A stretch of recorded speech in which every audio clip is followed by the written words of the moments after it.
Today we are continuing our discussion on analytic functions.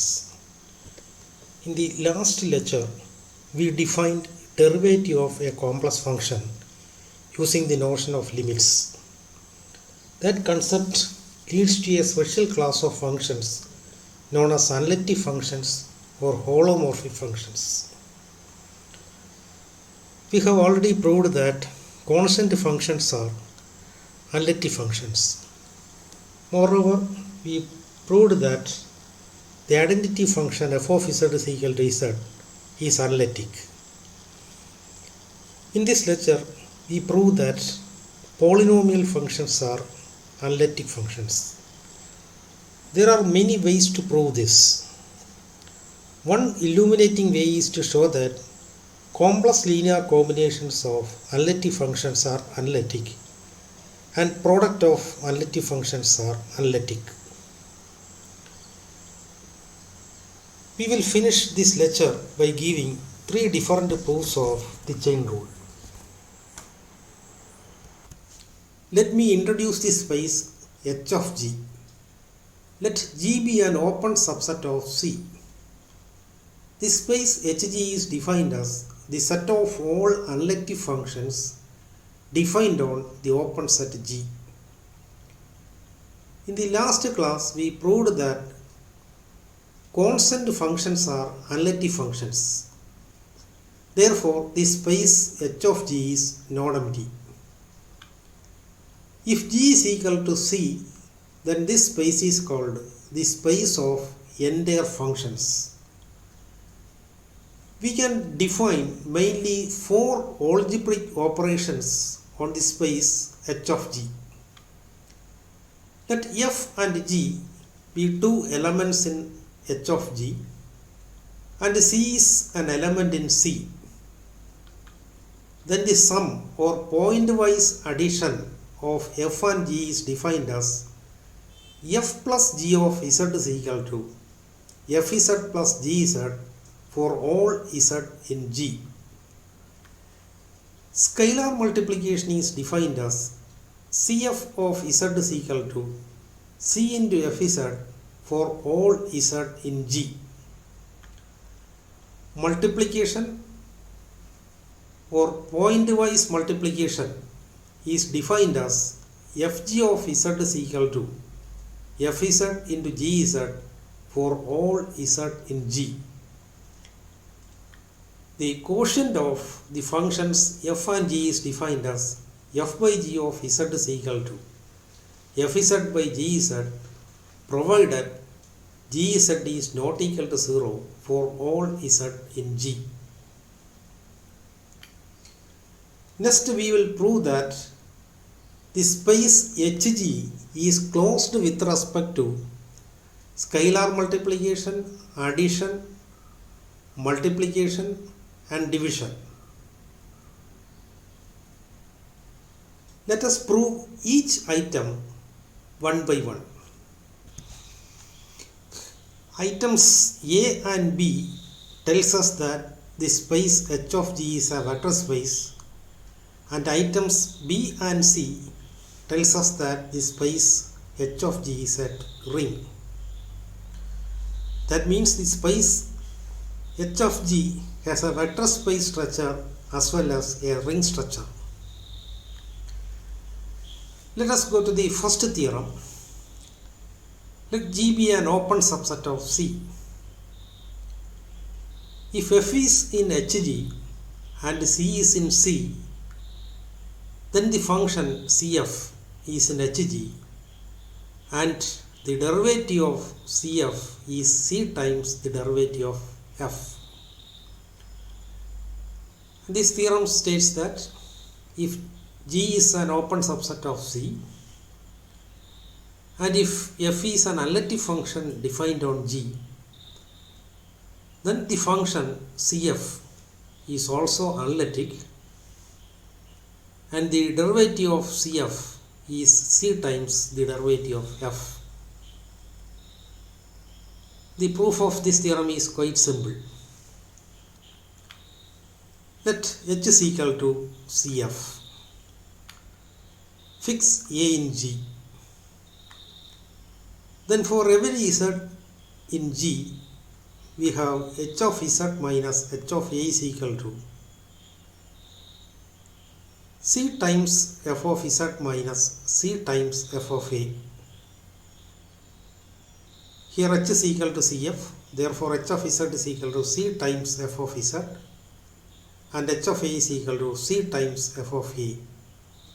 But this expression is equal to c times f of z minus f of a.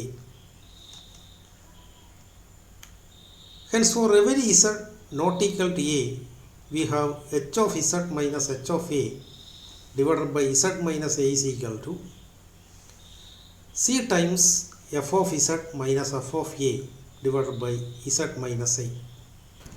Taking limit as x tends to a on both sides of this equation, we obtain limit z tends to a h of z minus h of a divided by z minus a is equal to c times limit z tends to a f of z minus f of a divided by z minus a. By definition, left hand side is the derivative of the function h at the point a.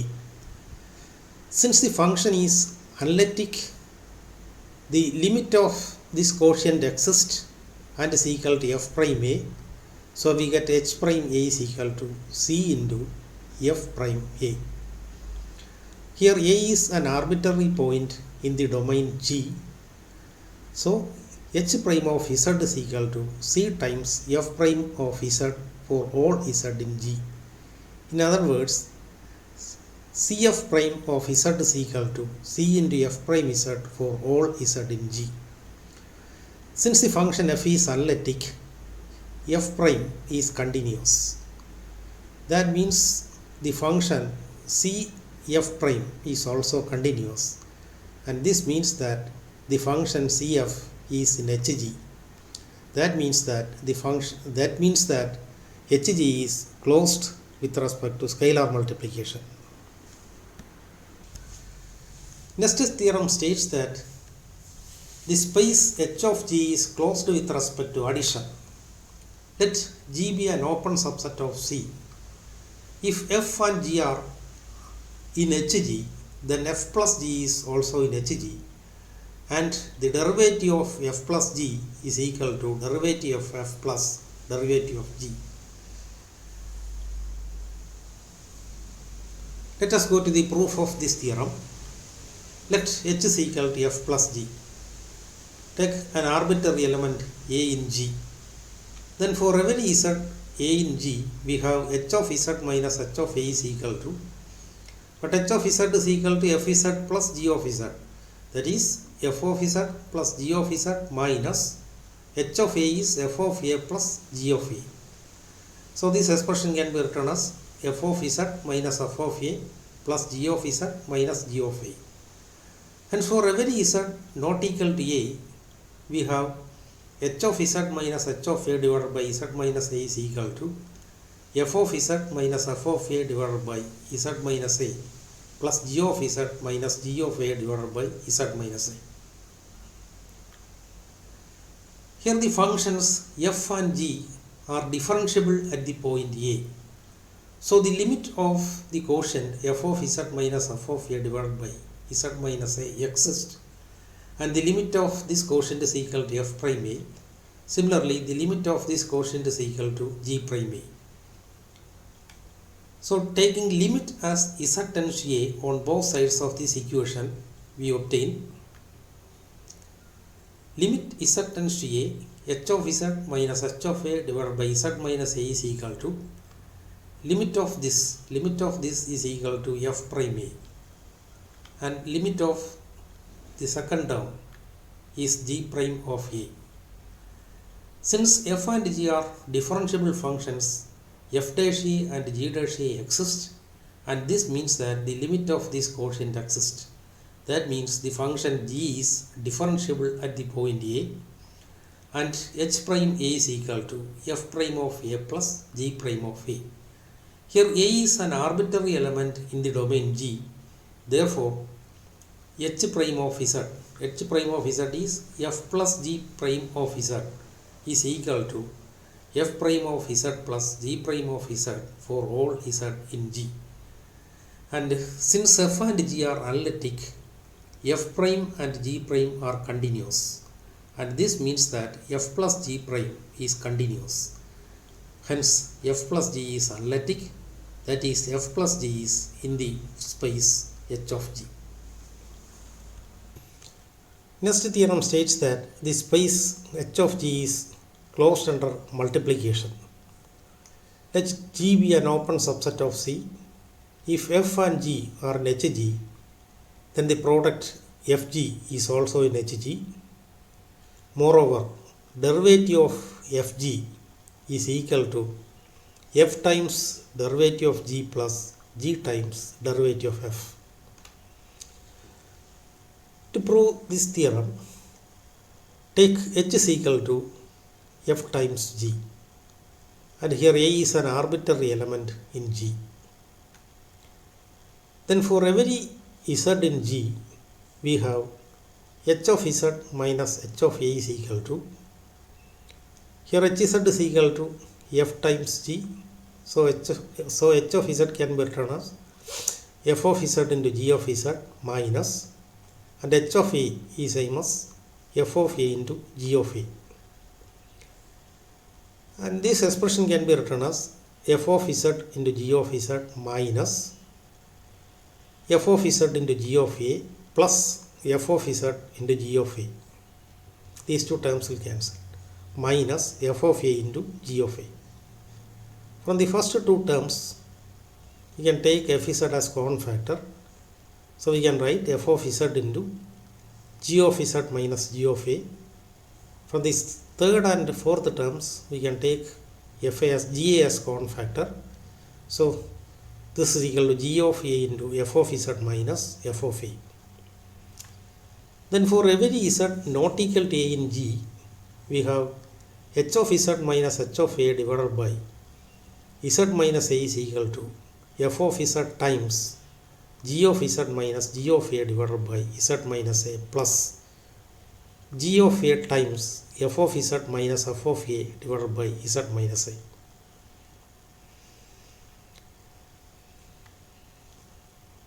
Note that the functions f and g are analytic functions, but analytic functions are differentiable functions. Therefore f and g are differentiable functions. In particular, the functions f and g are differentiable at the point A. So limit z tends to a, f of z minus f of a divided by z minus a exists and is equal to f prime a. Similarly, the limit of the quotient g of z minus g of a divided by z minus a exists and is equal to g prime a. And since the function f is differentiable at the point A, it is continuous at the point A. Therefore, limit z tends to a, f of z is equal to f of a. Taking limit as z tends to a on both sides of this equation, we obtain limit z tends to a, h of z minus h of a divided by z minus a is equal to limit z tends to a, f of z times limit z tends to a, g of z minus g of a divided by z minus a plus g of a into limit z tends to a, f of z minus f of a divided by z minus a. But limit of the first term is equal to f of a, and the limit of this quotient is equal to f prime a, g prime a, and this is g of a, and limit of this quotient is equal to f prime a. And since the functions g and f are differentiable, g dash a and f dash a exist, and this means that the limit of this quotient exists. That means the function h is differentiable at the point A, and h prime a is equal to f prime a into g of a plus f of a into g prime a. Since a is an arbitrary element in G, we have fg prime of z is equal to f prime of z into g of z plus f of z into g prime of z for all z in G. Here fg prime is same as h prime. And note that the functions f and g are analytic functions. Therefore f and g are differentiable functions and their derivatives are continuous. Therefore the right hand side of this expression is the sum of two continuous functions, but the sum of two continuous functions is again a continuous function, and this means that fg prime is continuous. So fg is differentiable and fg prime is continuous, and this implies that the function fg is analytic on G. This theorem has a nice corollary. If f and g are in Hg, then f minus g is also in Hg. That is, if f and g are analytic functions, then their difference is also analytic, and the derivative of f minus g is equal to derivative of f minus derivative of g. Note that f minus g can be written as f plus minus 1 into g, and take h of z is equal to minus 1. Then f minus g can be written as f plus h into g. Here h is the function minus 1. We have already proved that constant functions are analytic functions and their derivative is 0. Therefore, the derivative of f minus g is equal to, here f minus g is the sum of two functions. Therefore, the derivative of sum of two functions is equal to derivative of the first function plus derivative of the second function. So derivative of f minus g is equal to derivative of the first function, that is f prime, plus derivative of the second function, that is derivative of hg prime. So this is equal to f prime plus, but derivative of the product of two functions. So this is equal to h prime into g plus h into g prime. But derivative of a constant is 0. So this term becomes 0. So this is equal to f prime minus g prime. Since f and g are analytic functions, so their derivatives f prime and g prime exist, and this means that f minus g prime exists, and since f and g are analytic, their derivatives are continuous functions. Therefore f minus g prime is the difference of two continuous functions, but the difference of two continuous functions is again a continuous function. Hence f minus g is differentiable and its derivative is continuous. Therefore f minus g is analytic. Next theorem states that if f and g are in Hg such that g of z is not equal to 0 for any z in G, then the quotient f by g is also in G, and the derivative of f by g is equal to f prime into g minus g prime into f divided by g squared. That is, if f and g are analytic functions defined on G such that g of z is not equal to 0 for all z in G, then the quotient f by g is also analytic. Let us go to the proof of this theorem. Since g of z is not equal to 0 for any z in G, the function h is equal to f by g is a well-defined function on G. And let a be an arbitrary element in G. Then for every z in G, we have h of z minus h of a is equal to f of z divided by g of z minus f of a divided by g of a. After simplification, you obtain this, that is g of a into f of z minus f of a minus f of a into g of z minus g of a divided by g of z into g of a. Hence, for any z not equal to a in G, we have h of z minus h of a divided by z minus a is equal to 1 by g of z into g of a times g of a into f of z minus f of a divided by z minus a minus f of a times g of z minus g of a divided by z minus a. Since f and g are differentiable at the point a, the limit of this quotient exists and is equal to f prime a, and the limit of this quotient also exists and is equal to g prime a. And since g is differentiable at the point a, it is continuous at the point a, and so limit of the function g z when z tends to a is equal to g of a. So taking limit as z tends to a on both sides of this equation, we obtain this. But the limit of gz is ga. So ga into ga, so we get 1 by ga the whole square. And the limit of the second term is f prime a, and the limit of this quotient is g prime a. And since f and g are differentiable at the point a, f prime a and g prime a exist, and here ga is not equal to 0. Therefore, the right hand side of this limit is a well-defined real number. That means that the limit of this quotient exists, and this means that the function h is differentiable at the point a with h prime a is equal to g of a into f prime a minus f of a into g prime a divided by g of a the whole square. Here a is an arbitrary element in g, hence h prime of z is equal to f prime z into g z minus f z into g prime z divided by g z the whole square. And this means that the function h is differentiable and its derivative is continuous. So the function h is analytic. Next, I am going to prove that all polynomial functions are analytic on C.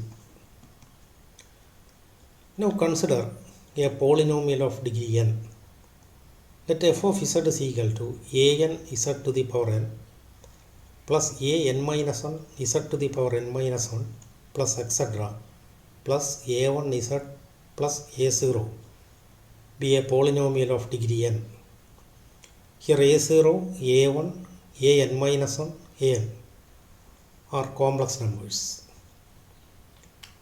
First, we prove that the function defined by fn of z is equal to z to the power n is analytic on C. We prove this by induction on n.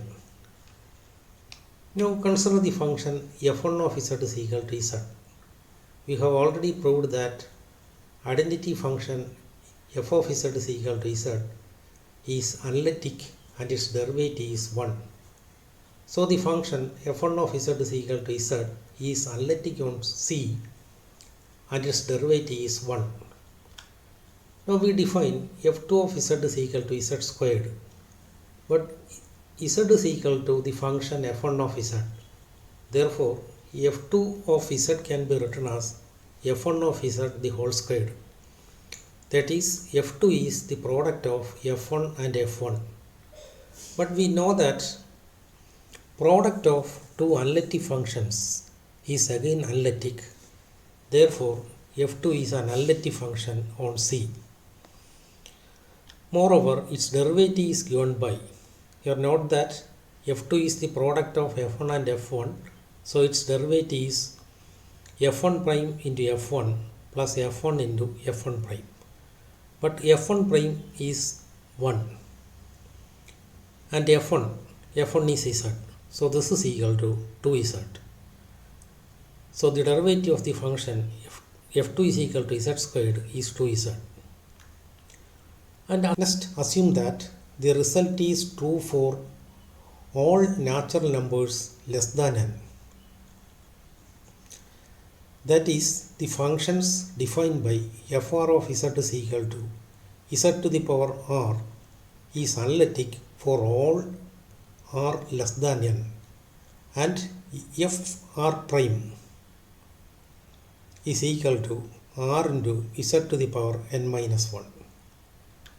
Now consider the function fn of z is equal to z to the power n. But this function can be written as z to the power n minus 1 into z. But the function z to the power n minus 1 is fn minus 1 of z, and z is f1z.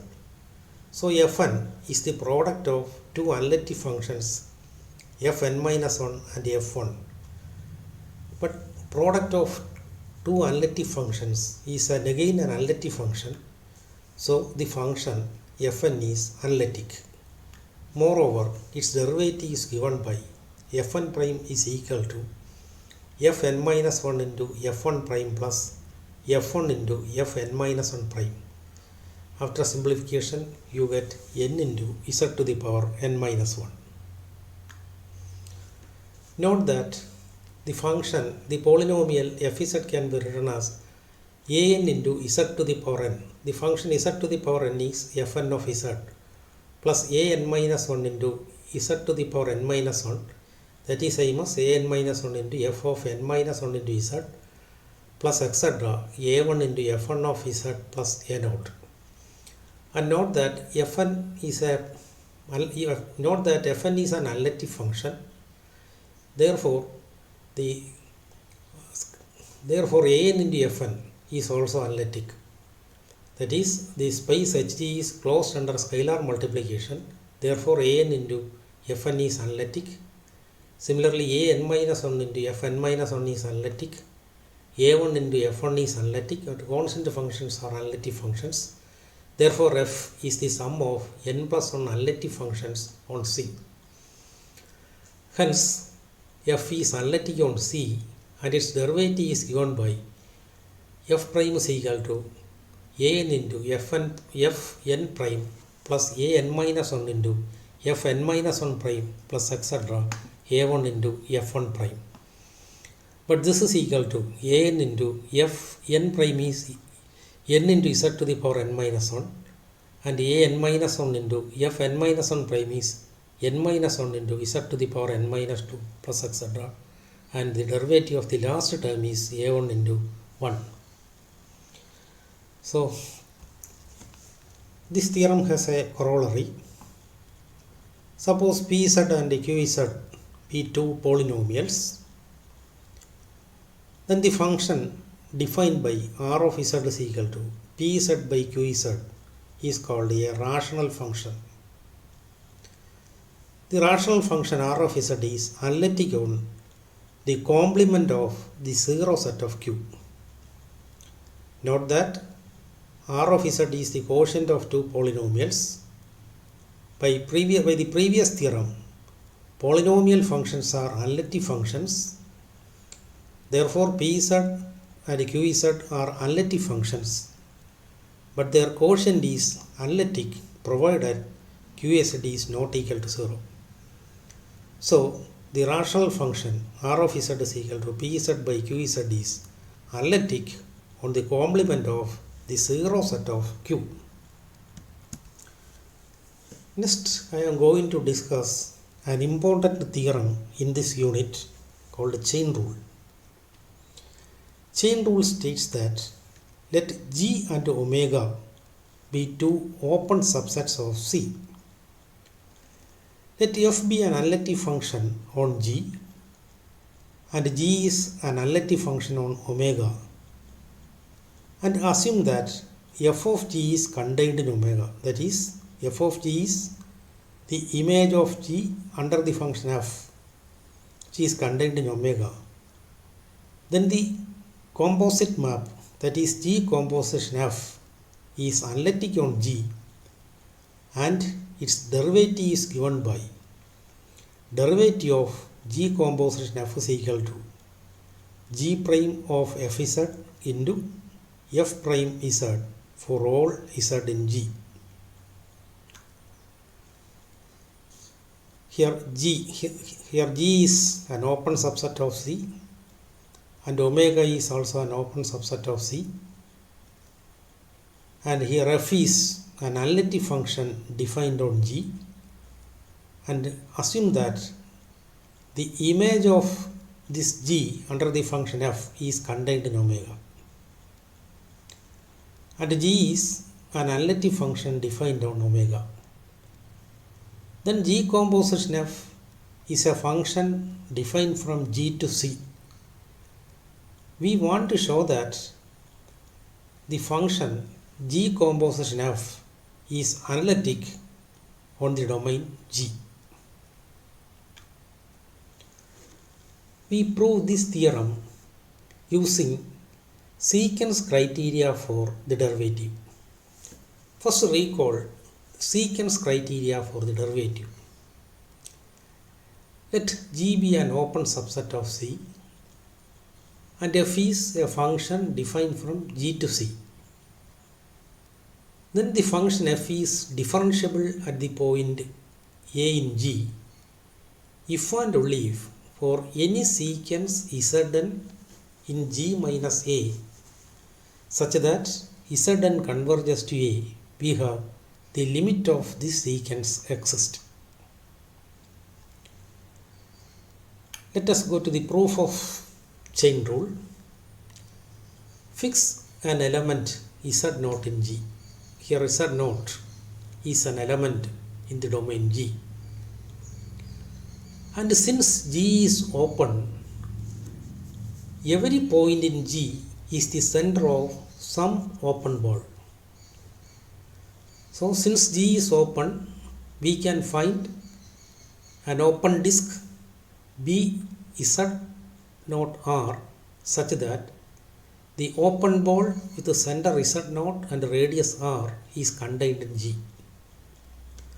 So this is the open ball with the center Z0 and radius R, which is contained in the region G. Now we define a new function capital F from G minus Z0 to C by f of Z is equal to G composition f of Z minus G composition f of Z0 divided by Z minus Z0. We want to show that the limit of this function exists when Z tends to Z0 and the value of this limit is equal to G prime of f of Z0 times f prime of Z0. To prove that the limit of f of Z when Z tends to Z0 is equal to G prime of f of Z0 into f prime of Z0, it suffices to show that for any sequence Zn in the deleted neighborhood Bz0 R minus Z0 with Zn converges to Z0, we have limit n tends to infinity f of Zn. This is not Zn. Limit n tends to infinity f of Zn is equal to f prime of G of Z0 times G prime of Z0.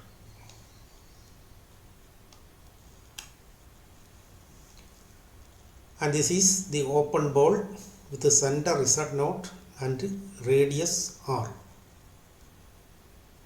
From this open ball, we remove the point Z0. Then consider any sequence Zn which converges to the point Z0.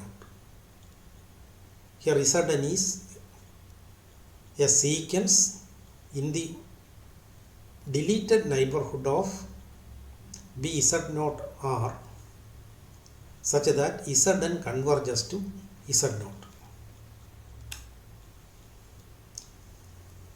We claim that limit of f of Zn is equal to f prime of G of Z0 into G prime of Z0. Here we consider two cases. Suppose f of Zn is not equal to f of Z0 for all n. In this case, f of Zn is equal to G composition f of Zn minus G composition f of Z0 divided by Zn minus Z0. Then multiplying numerator and denominator by f of zn minus f of z naught. Here f of zn is not equal to f of z naught for all n.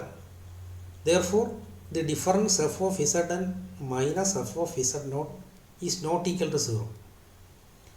So we can divide the numerator and denominator by f of zn minus f of z naught.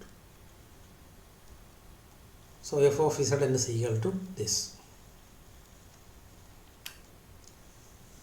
And note that the function f is an analytic function.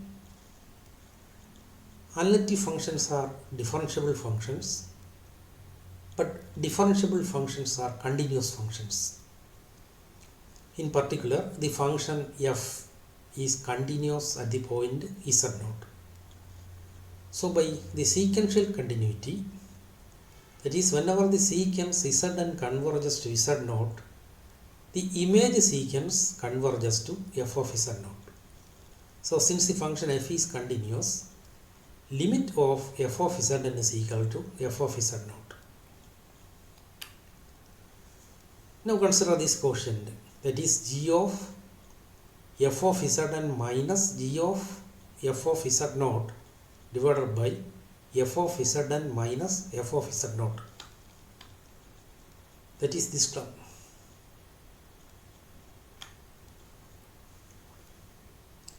Note that when n tends to infinity, f of zn converges to f of z naught. So by the definition, this limit is the derivative of the function g at the point f of z naught.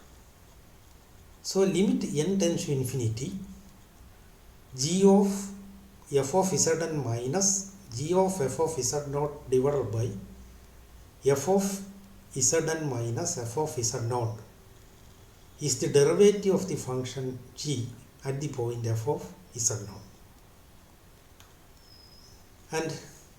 And since the function f is differentiable at the point z naught, the limit of this quotient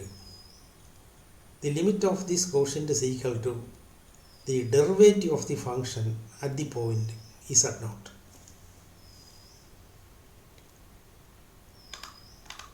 So taking limit n tends to infinity, on both sides of this equation, we obtain. So taking limits on both sides of equation 1, we obtain limit of f of zn is equal to the limit of g composition f of zn minus g composition f of z naught divided by zn minus z naught, but limit of this is equal to limit of this quotient into limit of this quotient, but the limit of the first term is the derivative of the function at the point f of z naught, and the limit of the second term is the derivative of the function at the point z naught. So limit of f of zn is equal to derivative of the function g at the point f of z naught into derivative of the function f at the point z naught. Next, consider the case. Suppose f of zn is equal to f of z naught for infinitely many values of n.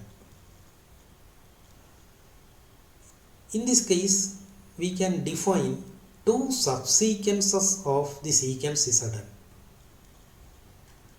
The subsequences are denoted by zn prime and zn double prime, and the subsequence zn prime is defined as set of all those elements in the sequence zn such that f of zn is not equal to f of z naught,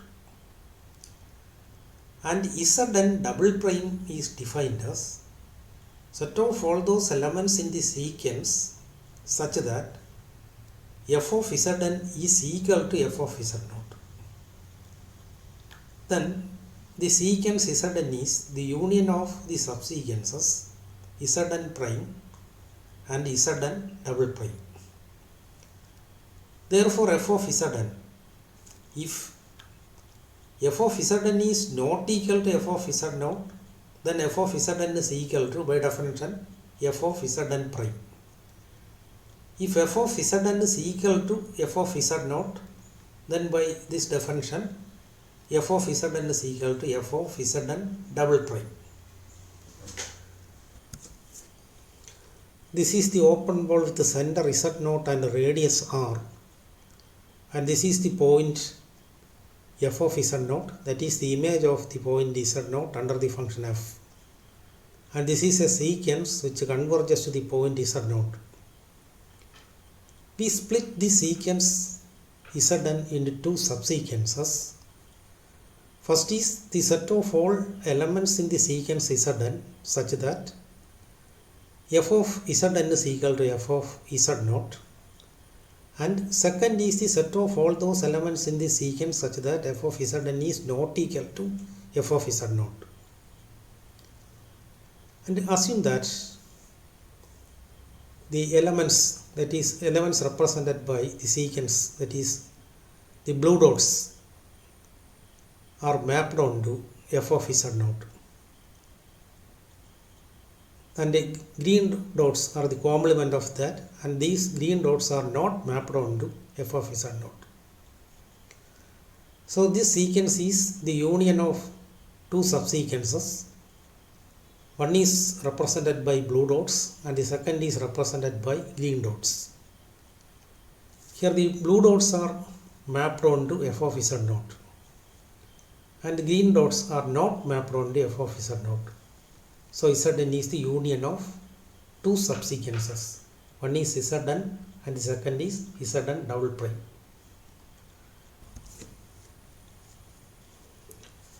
Note that the function f is differentiable, and Zn is a sequence which converges to Z0. So every subsequence of Zn also converges to the same limit. Therefore Zn prime and Zn double prime both converges to Z0. And since the function is differentiable, by definition derivative of the function at Z0 is equal to limit of f of Zn double prime minus f of Z0 divided by Zn double prime minus Z0. Here the sequence Zn double prime converges to Z0. So by the definition of sequential criteria for derivative, f prime of Z0 is equal to limit of the sequence. But by the definition of Zn double prime, f of Zn double prime is equal to f of Z0. So the numerator becomes 0. So the derivative of the function at the point Z0 is equal to 0. Now consider the limit of the function f of Zn. Now consider the limit of the sequence f of Zn double prime. By definition, this is limit n tends to infinity g composition f of Zn double prime minus g composition f of Z0 divided by Zn double prime minus Z0. This is equal to limit n tends to infinity g of f of Zn double prime minus g of f of Z0 divided by Zn double prime minus Z0. But by definition f of Zn double prime is equal to f of Z0. So the numerator becomes g composition g of f of Z0 minus g of f of Z0. That is, the numerator becomes 0. So the limit is equal to 0. That is, the limit of the sequence f of Zn double prime is equal to 0. But this 0 can be written as g prime of f of Z0 into f prime of Z0. Here f prime of Z0 is equal to 0.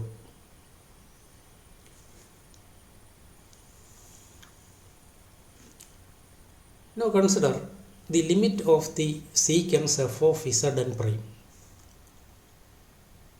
Now by case 1, the limit of the secants is equal to limit of G composition of f of Zn minus G composition f of Z0 divided by Zn minus Z0. Here the points Zn prime are not mapped onto the point f of Z0. That means f of Zn prime is not equal to f of Z0 for all n. So by case 1, the limit of the secants is equal to G prime of f of Z0 into f prime of Z0. Here note that Zn prime is a secant which converges to the point Z0, and f of small f of Zn prime is not equal to f of Z0 for all n. Therefore by case 1, the limit of the secants is equal to G prime of f of Z0 into f prime of Z0. Now f prime of Z0, that is the derivative of the function at Z0. And note that the secants Zn converges to the point Z0. Therefore, both the sequences Zn prime and Zn double prime also converges to the same limit. So, by the definition of sequential criterion for derivative, f prime of Z0 can be written as limit f of Zn prime minus f of Z0 divided by Zn prime minus Z0, since the secants Zn prime converges to Z0. Again note that the secants Zn double prime converges to Z0. Again by sequential criterion for derivative, f dash of Z0 is equal to limit of f of Zn double prime minus f of Z0 divided by Zn double prime minus Z0. But f of Zn double prime is equal to f of Z0 by definition of the secants Zn double prime. So this limit is equal to 0. So in this case, f prime of Z0 is equal to 0. Hence equation 2 becomes limit of f of Zn prime is equal to G prime of f of Z0 into f prime of Z0. Here f prime of Z0 is equal to 0. So this sequence also converges to the limit 0. So both the sequences f of Zn prime and f of Zn double prime converges to the same limit 0. That is limit of f of Zn prime. That is the limit of this sequence, and this is f of Zn, and this quotient is f of Zn prime. By definition, capital F, by capital F is equal to G composition f of Z minus G composition f of Z0 divided by Z minus Z0. Therefore this quotient is equal to f of Zn prime. That sequence is denoted by Kn. So this sequence converges to 0. Similarly, the sequence f of Zn double prime, and this sequence is denoted by Ln, but this quotient is always 0. That is f of Zn double prime is equal to f of Z0. So this numerator is always 0. So this sequence, the sequence Ln is 0 for all n. That is f of Zn double prime is the constant sequence 0, 0, 0, etc. So both the sequences f of Zn prime and f of Zn double prime converges to 0, and the second sequence is the constant sequence 0, 0, 0, etc. So we have a sequence Zn, and we have two subsequences Zn prime and Zn double prime, and we have proved that the f of Zn, that is the image of the first subsequence, converges to the limit 0, and the limit of f of Zn double prime also converges to 0. This is always a constant sequence. Now the question is, what is the value of the limit of the sequence f of Zn? That is, what is the limit of f of Zn? That is same as limit n tends to infinity g composition f of Zn minus g composition f of Z0 divided by Zn minus Z0. What is the limit of this sequence? By definition, f of Zn is equal to g composition f of Zn minus g composition f of Z0 divided by Zn minus Z0. But if f of Zn is not equal to f of Z0, sequence Zn is equal to Zn dash. That is, this quotient is equal to g composition f of Zn dash minus g composition f of Z0 divided by Zn dash minus Z0. And if f of Zn is equal to f of Z0, this sequence becomes g composition f of Zn double prime minus g composition f of Z0 divided by Zn double prime minus Z0. But this is the sequence. The first is the sequence Kn. That is, this is the sequence Kn is equal to f of Zn prime. And the second, this term, that is denoted by Ln, that is Ln is always 0. So f of Zn is Kn if f of Zn is not equal to 0, and f of Zn is equal to 0 if f of Zn is equal to f of Z0.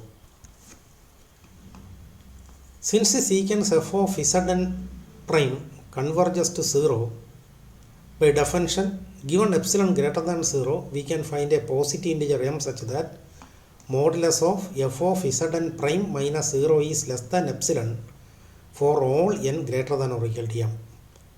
Note that f of Zn double prime is the constant sequence 0, 0, 0, etc. This sequence also converges to the limit 0. So modulus of f of Zn double prime minus 0 is less than epsilon for all n. So we have modulus of f of Zn minus 0 is less than epsilon for all n greater than or equal to m.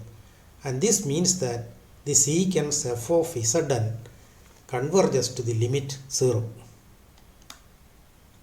So this sequence converges to the limit 0. So the limit of the sequence is equal to 0, and 0 can be written as g prime of f of Z0 into f prime of Z0. So in both the cases we have the derivative of the function g composition f is equal to g prime of f of Z0 into f prime of Z0.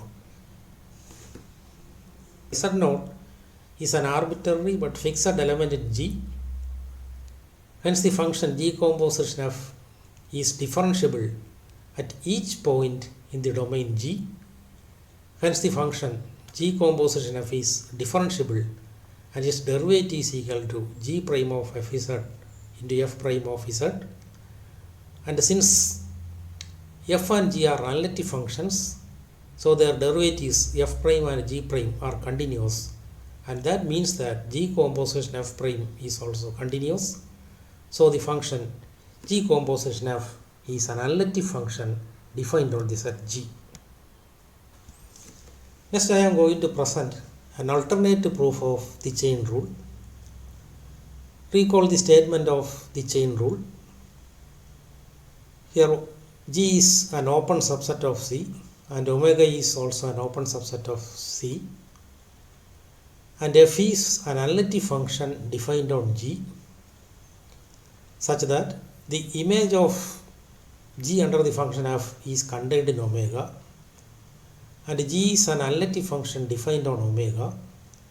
Then the composite map G composition F defined from G to C is analytic, and its derivative is given by G prime of Fz into F prime of Z.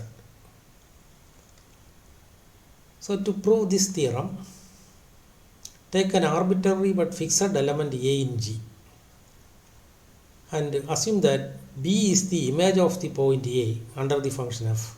Here B is equal to F of A, and G of F of A is the image of B under the function G. So first note that F of G is contained in omega, and G is a well-defined function on omega, so the function G composition F is well-defined on G. And take H is equal to G composition F. Here A is an arbitrary but fixed element in G, and we will prove that the function H is differentiable at the point A. And let B is equal to the image of the point A under the function F. And since the function G is analytic on omega, therefore G is differentiable at the point B. Therefore G prime B exists.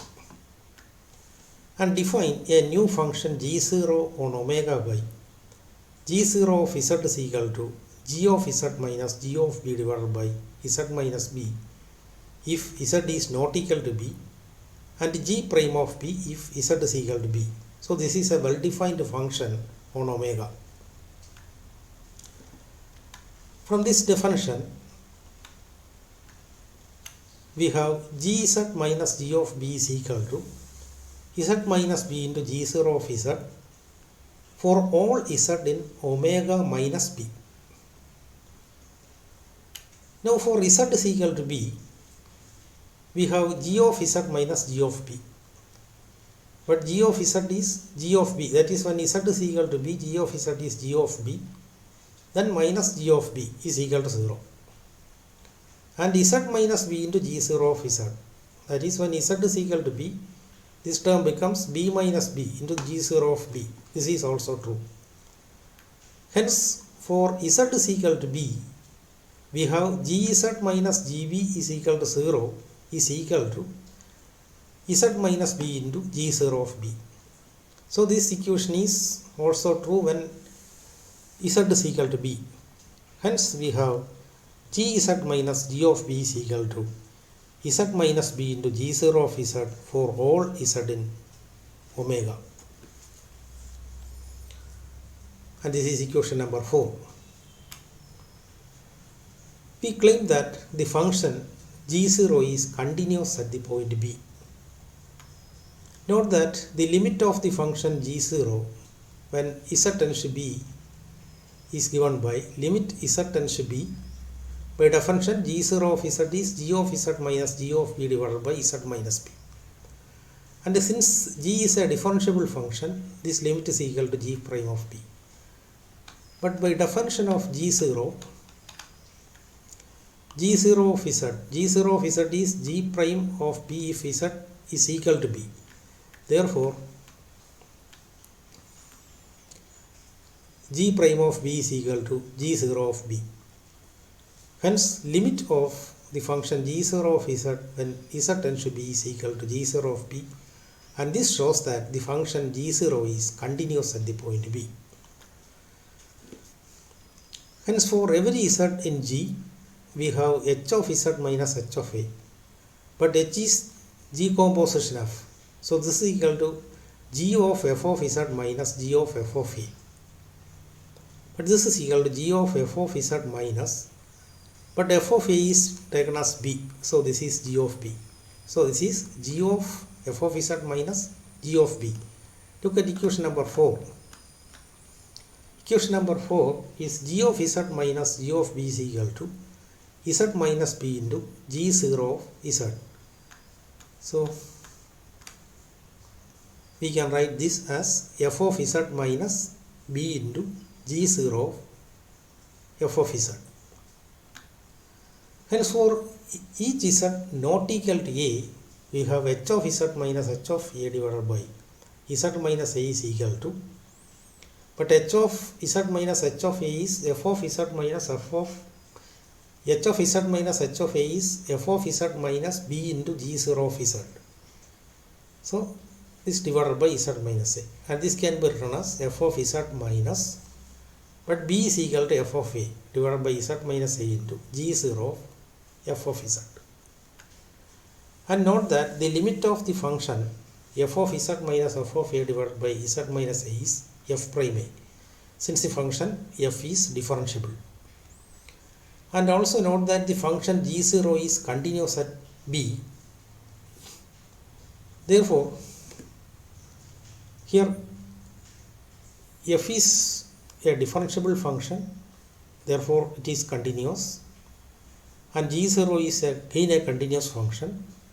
Therefore, limit z tends to a, g0 of f of z is equal to g0 of f of a. But f of a is equal to b, so this is equal to g0 of b. But g0 of b is by definition g prime of b. So taking limits on both sides of equation 5, we take the limit on both sides of equation 5, we get limit of h of z minus h of a divided by z minus a is equal to limit of this, that is limit of this into limit of the second term. But the limit of the first term is f prime a, and limit of the second term is g prime of b. Here since f and g are differentiable functions, f prime and g prime exist, and this means that the limit of this quotient exists. That means the function h is differentiable. It follows that h is differentiable at the point a, and h prime of a, not z, h prime of a is equal to f prime of a into g prime of b, but this is equal to f prime of a into g prime of, and b is f of a. And here a is an arbitrary element in the domain G. It follows that h prime is G composition f prime of z is equal to f prime of z into G prime of f of z, and this is true for all z in G. So this completes the proof. Now I am going to present a simple proof of the chain rule. Fix an element z0 in G. We prove that f of z is not equal to f of z0 in some deleted neighborhood of the point z0. Assume to the contrary that every neighborhood b z0 R, we have f of z is equal to f of z0 for infinitely many values of z.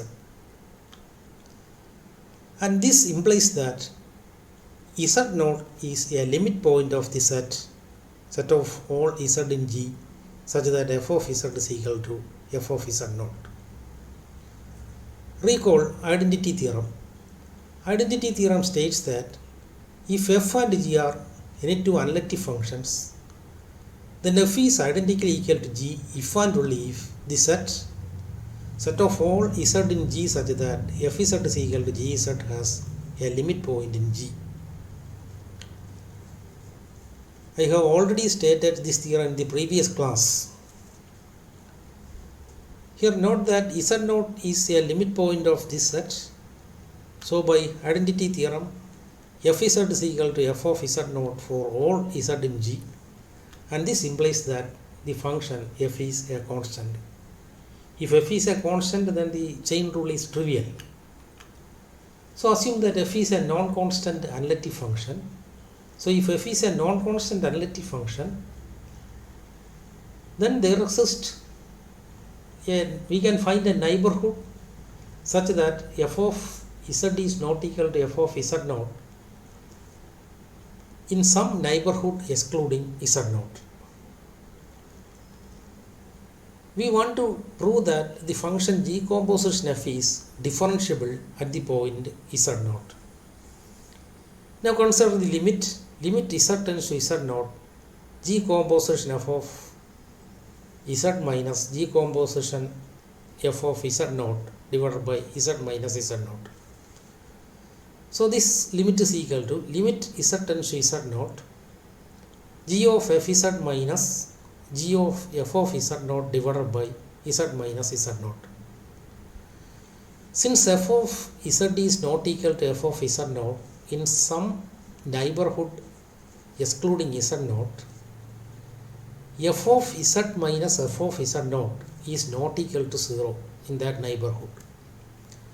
So we can multiply the numerator and denominator by the term f of z minus f of z naught.